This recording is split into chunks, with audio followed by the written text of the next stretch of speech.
Hey guys, what is up? Welcome back to my channel. We meet here yet again. This time I have just got an iced matcha. Today's YouTube video is going to be talking about how to make better videos as a beginner, because trust me, when I got started, my YouTube videos, they just weren't that great and I didn't really know what I was doing. And over time, I have definitely learned some tips from other YouTubers. I've watched some YouTube videos, but I've also just caught on to some of these things on my own, and I've kind of realized the way that I like to shoot my YouTube videos, and I just kind of like want to spill some tea. It's not really tea. Spill some tips on how to create better YouTube videos and what I do to make my YouTube videos. So if you guys haven't watched my YouTube video talking about my YouTube process and how I make my YouTube videos, that video definitely goes into more detail of the exact steps of creating a YouTube video, and I don't really want to dive into that today because I already have a video on it. So you guys can check that out right here if you are interested. Otherwise, let's just go ahead and get into this video. Actually, I'm gonna take some of my matcha first. Let's do this.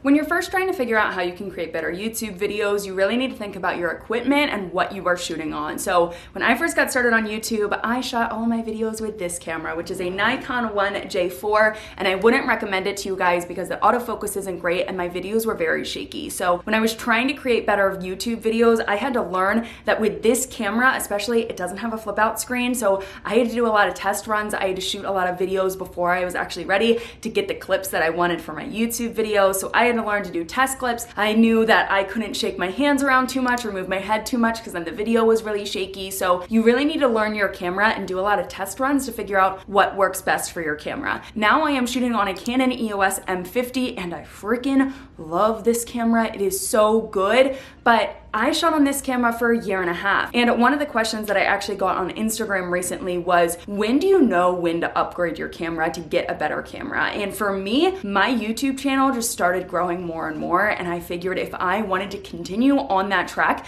to gaining more subscribers, getting more views, then I really had to start creating better YouTube videos. And for me, that meant upgrading to a new camera. So I ended up getting this camera in April of 2019, and I think at that time maybe I had 600 subscribers. So still I was pretty small, but I noticed that there was an upward trend in my analytics, and I really wanted to keep that going. When it comes to the quality of image within your camera, you really need to know your camera settings. So when I first started using this camera right here, I really didn't like the settings that I was getting based off of the factory settings that were put on the camera. So I had to go back in and change some things like the exposure and the picture profile, but you can also change the aperture. So if you want your background a bit more fuzzy, you definitely want to make sure that you change the aperture so that you are in focus and then your background is definitely in the background. So mess around with your settings. Again, guys, I actually shot a couple of videos trying out different settings within my camera to figure out what one I liked best. Then the last thing you need to think about is your audio and your audio quality. If you are not shooting on a camera, like let's say you are actually just doing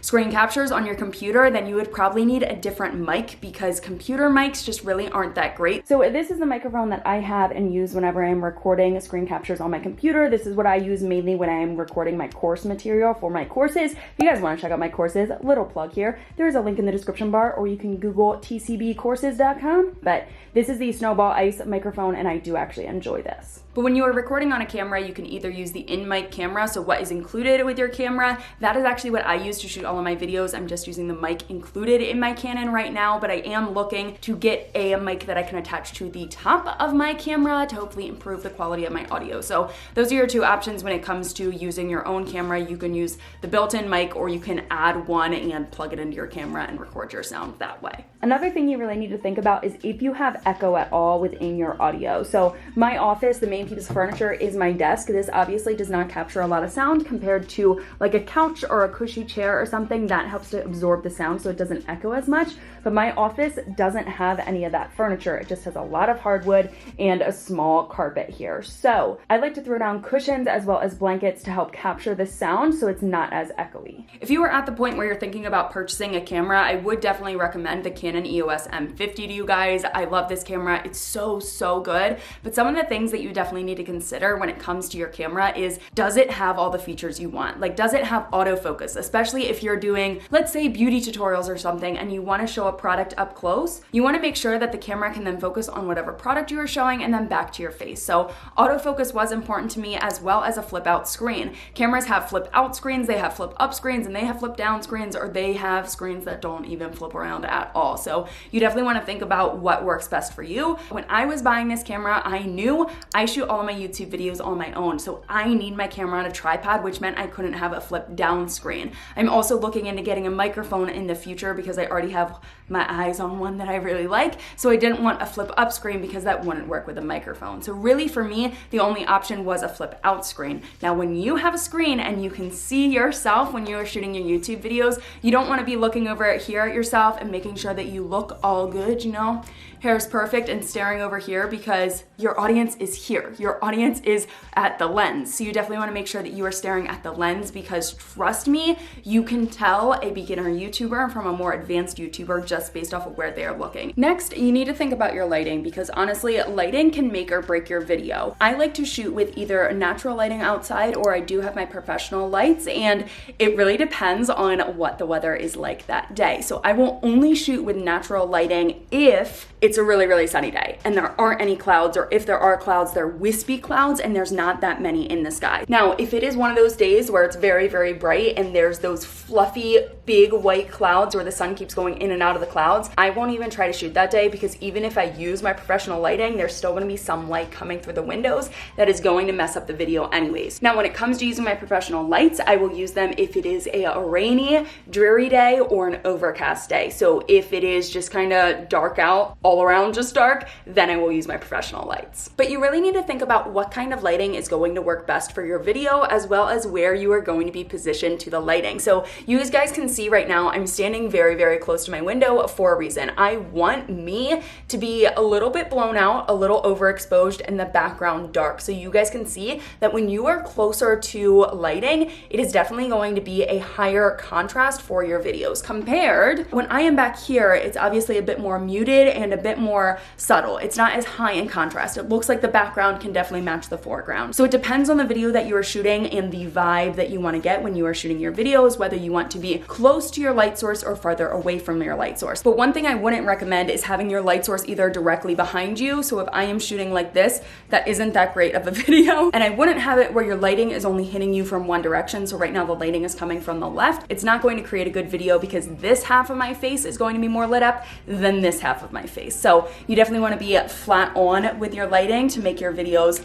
look a lot nicer. So now let's seriously chat. To make amazing YouTube videos, I honestly believe that it comes down to your content and what you include in the YouTube video. Yes, I will say that upgrading to a better camera really did help me to create better YouTube videos when it comes to the quality of them, but I think that some of my YouTube videos were already pretty good just based off of the content and kind of the way that I was shooting my YouTube videos. So yes, camera, lighting, background, all of that stuff is important, but now it's time to really get to the good stuff.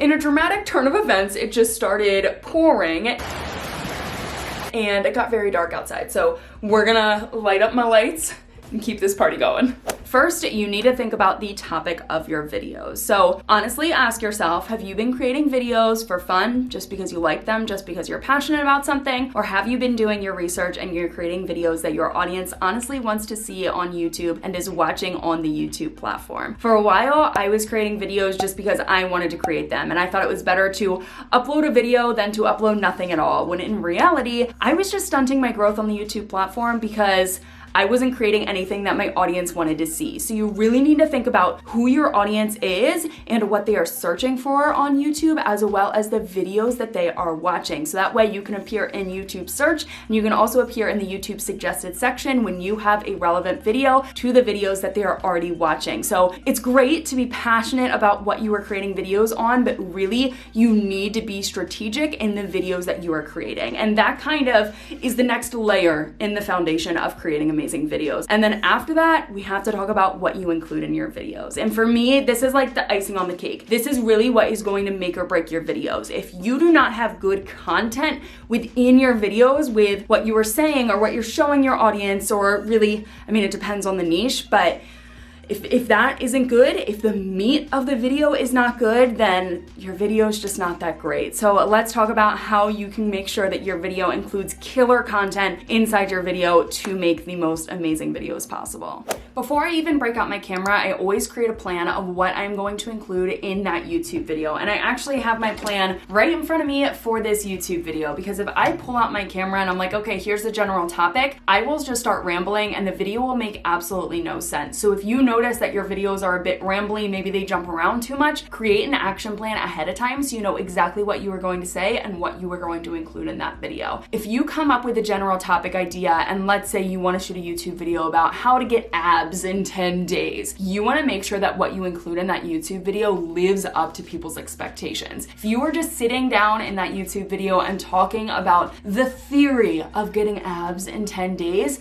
people are probably going to click out of that YouTube video because it's not what they are expecting, compared to if you show them what to eat, you give them a breakdown of how you got abs in 10 days and you show the progress photos as well as the exercises that you did. People are more so willing to actually watch your YouTube video because you have good quality content inside. So if you say that you're going to cover something within that YouTube video, you better live up to it with what's included in that video. You also need to make sure that your videos are interesting. If your videos are boring, honestly, people aren't going to watch them. If even you are bored while you are editing it, I mean, you can't expect to retain viewership that way. So how can you make your videos more interesting? The very first tip that I'm gonna give you guys is actually a tip that I got from Alicia Marie, but I was using this strategy on my own and I didn't even realize it. But she said in her video, show them, don't tell them, which means instead of sitting here and telling you guys exactly how to do something on YouTube analytics, I'm more likely to actually show you guys. I'm more likely to pop up a screen capture and show you exactly how I'm getting to this one certain setting within my YouTube analytics. The second tip is something that I do all the time, and I bet you guys caught on to it. I switch scenes often. For me, I hate watching those YouTube videos where someone is sitting just in one spot and they're talking to you dead in the camera and going over information. I hate it. I think it's boring. And if I'm bored watching someone else's YouTube video that's like that, I do not want to create YouTube videos like that because I don't want my own audience to be bored. So yes, I do jump around a lot, and I like to look at, actually within my little viewfinder over here, I do have the time running. So right now I've been recording for 1 minute and 58 seconds. If that ever goes above 5 minutes, actually usually it's like 7 minutes, because when I crop it all down, that only gets like 3 minutes sometimes. I'll jump scenes if I realize I'm sitting in one spot for too long. Another great tip that really goes along with that is don't read a script. If you are sitting in one spot or if you are standing in one spot, you do not want to be casually looking over here,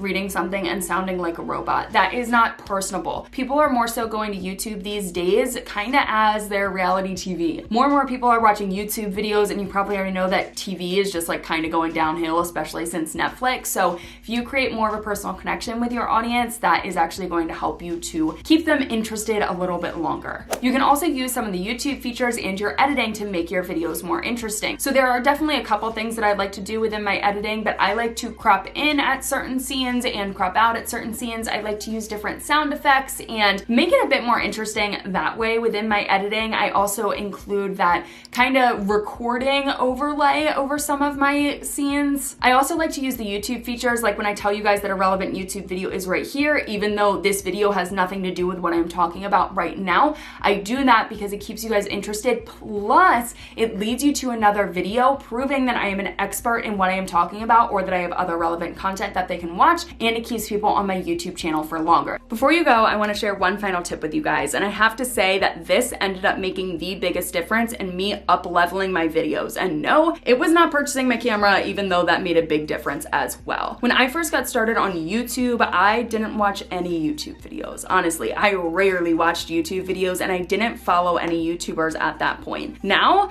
I have a set few YouTubers that I follow religiously. I wait until they upload their YouTube videos. I know their uploading schedule, and I am so excited when their videos come out. And here's why. The more I watch their YouTube videos, I realize what I like within YouTube videos and what I can do better within my own videos. I have learned just by watching Alicia Marie's YouTube videos. Seriously, that girl kills the freaking game. But I've learned that I like holding my camera in vlog style every now and then. I've learned that I like jumping different scenes, that I like different overlays, that I like the clicking sound. These little things I have learned from just one YouTuber. And then there's other YouTubers that I've learned how I like to edit, how I like the position of my camera, how I like the color correction and stuff. All of that has come really from other YouTubers, what I liked within their YouTube videos, and trying to figure out how I could make mine even better. So that is it for this YouTube video. I really hope you guys liked it and found it helpful. If you did, make sure you give it a thumbs up and subscribe to my channel down below. In the last video, I told you guys that August is gonna kind of be my YouTube month, so I'm gonna share a lot of videos talking about YouTube. So if you have any YouTube specific questions, please let me know in the comment section down below and I will get back to you guys, or maybe I'll create a new YouTube video about it. So that is it for me. I'll see you guys back here really soon. Bye guys. I feel like I'm glowing. I have got, hey, this is a really good tip that I'm gonna put in there. Okay, so I have got sunlight right now that is bouncing off of my hardwoods, and because this is red, it is bouncing back on me and causing me to look red. So one thing that I like to do, I like to grab this blanket right here. If I put the gray side down, it tends to mute the reflection back on me. Heck yes. Wow. We are killing it with the tips. Okay, see? I feel like I'm not nearly as red, but I did end up messing up my tripod in the process of that, so.